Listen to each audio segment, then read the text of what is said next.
E aí, galera, tudo bem? Eu sou o professor Manuel, de Química, e a gente vai trabalhar hoje na nossa videoaula propriedades físicas dos compostos orgânicos, especificamente temperatura de fusão e ebulição, ok? Então, vamos lá. Para a gente usufruir deste conhecimento, a gente vai fazer aqui uma breve revisão sobre as interações intermoleculares. Vamos lá então, pessoal? As atrações entre moléculas apolares são chamadas dipolo instantâneo, dipolo induzido ou van der Waals, né?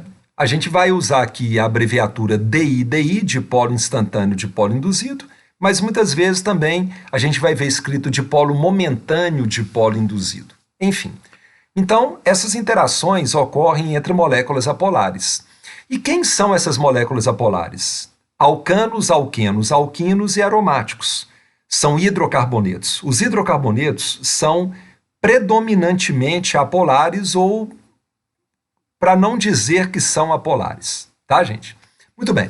Agora, as atrações que ocorrem entre moléculas contendo átomos muito eletronegativos, tais como flúor, oxigênio, nitrogênio, cloro, bromo, essas atrações são chamadas dipolo-dipolo permanente. Ou mesmo, a gente vê só escrito a interação do tipo dipolo-dipolo, ou dipolo-dipolo permanente, ou dipolo-dipolo. E essas atrações ocorrem entre moléculas polares, ou seja, moléculas que têm na sua estrutura átomos muito eletronegativos. Gostaria só de comentar que muitas vezes pode acontecer de uma molécula ter átomos muito eletronegativos, mas devido à geometria dela, à estrutura dela, ela é apolar. Mas a gente não vai entrar em detalhes de exceções agora, não é o nosso interesse. E para terminar, moléculas polares, mas com um detalhe, que possuem hidrogênio ligado covalentemente no flúor ou oxigênio ou nitrogênio, na própria molécula onde o hidrogênio está, esse hidrogênio ele vai formar uma interação com o flúor ou com o oxigênio ou com o nitrogênio da outra molécula. E como essa atração envolve o hidrogênio, que é um polo positivo muito intenso, e na outra molécula o flúor ou oxigênio ou nitrogênio, que são polos negativos muito intensos, como a intensidade desses polos opostos é grande, essa interação entre essas moléculas polares tem um nome especial, ligação de hidrogênio, e muitas vezes a gente lê ponte de hidrogênio. De uma maneira geral, gente, mas tem exceções, a intensidade segue a seguinte ordem. A interação do tipo ligação de hidrogênio é mais forte que a dipolo-dipolo permanente, que por sua vez é mais forte do que a interação do tipo dipolo instantâneo, dipolo induzido, ok? Então vamos lá. Nessa tela, a gente vai ver que o tamanho da cadeia carbônica de uma substância interfere na temperatura de ebulição. Eu gostaria primeiro de ler, porque aí assim que a gente lê o resuminho, a gente já interpreta bem os resultados experimentais. Vamos lá? Quanto maior o número de carbonos, maior a cadeia carbônica. Maior a superfície de contato entre as moléculas, mais intensas as interações dipolo instantâneo e dipolo induzido. Como assim, professor? Vejamos. Você está vendo aqui uma série de alcanos, né? Todos são alcanos, metano, etano, propano e assim vai, até o triacontano, que é um alcano com 30 carbonos. De cima para baixo, a gente percebe que o tamanho da molécula aumenta, concorda? Um alcano com 10 carbonos, decano, né, de cadeia linear, ele é maior, né, a molécula é maior do que um alcano com 4 carbonos, por exemplo, o butano. Todos de cadeia linear, ok, gente? Conclusão, pessoal.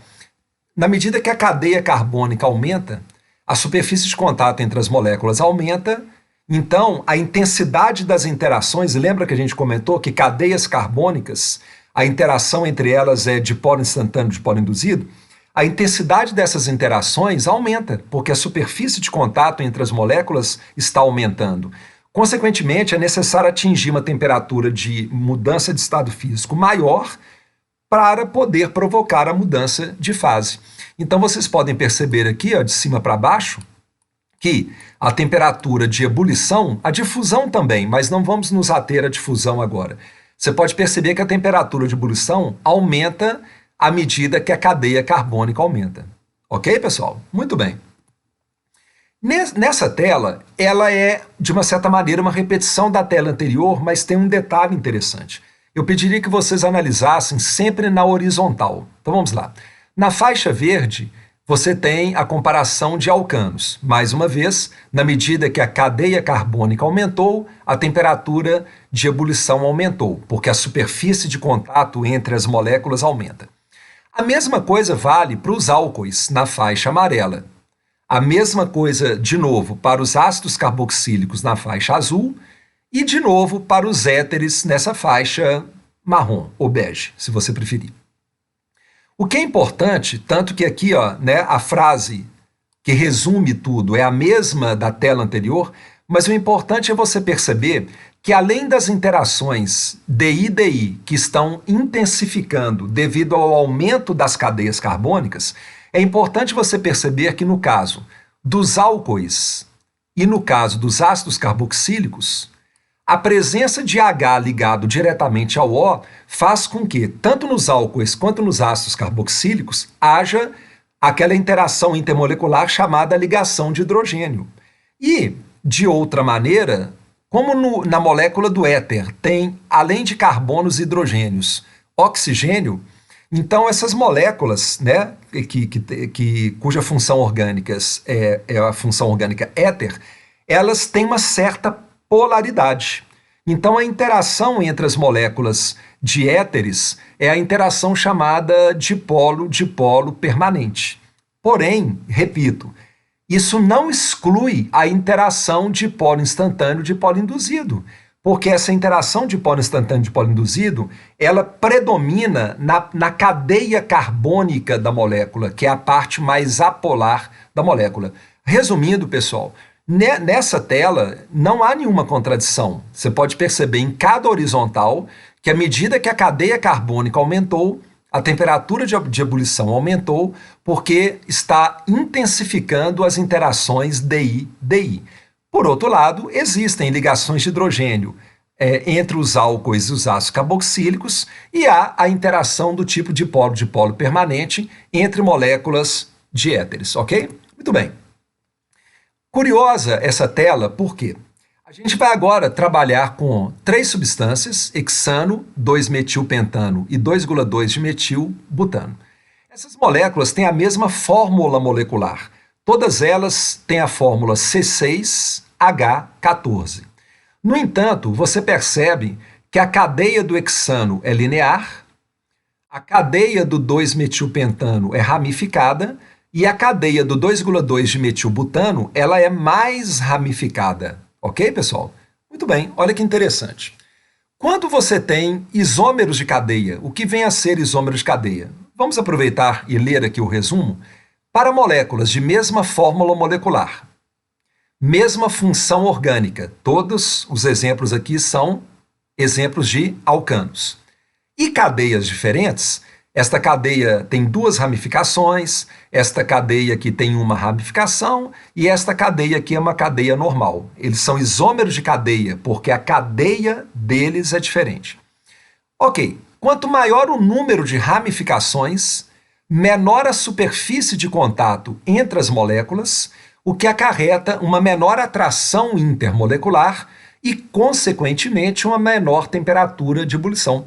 Perceba, pela figura, que, no caso das moléculas de hexano, como elas têm cadeias normais, ou seja, lineares, a superfície de contato entre elas é maior. Então, uma molécula se aproxima mais da outra. Portanto, as interações do tipo DI-DI são mais intensas. Veja o que acontece com a temperatura de ebulição. É a maior temperatura, 68,7. Já no 2-metilpentano, o fato da cadeia ter uma ramificação, o grupo metil, você pode perceber que parece que essa molécula ela encurta, porque ela tem uma ramificação e ela fica mais curta. Ok, gente? Se ela fica mais curta, a intensidade das interações do tipo DI-DI são menores, tanto que uma molécula fica até mais afastada da outra. Ora, se elas se afastam mais, elas estão interagindo menos. Portanto, é necessário atingir uma temperatura de ebulição menor para que haja a mudança de estado físico. E o que a gente pode concluir finalmente? Que na substância 2,2 de metilbutano, o fato de terem dois radicais metil faz com que esta molécula ela fique mais redondinha, entende? Ela fica muito menos alongada, ela fica mais curta, mais redonda, entende o que eu estou falando? Mais esférica. Portanto, se uma molécula, comparando com a outra, se essas moléculas estão interagindo menos porque elas têm uma superfície de contato menor, elas se afastam mais. Você pode perceber que a distância entre essas moléculas é maior ainda. Portanto, elas estão interagindo menos. Então, as interações DI-DI que estão acontecendo são interações mais fracas. Então, o que acontece com a temperatura de mudança de fase?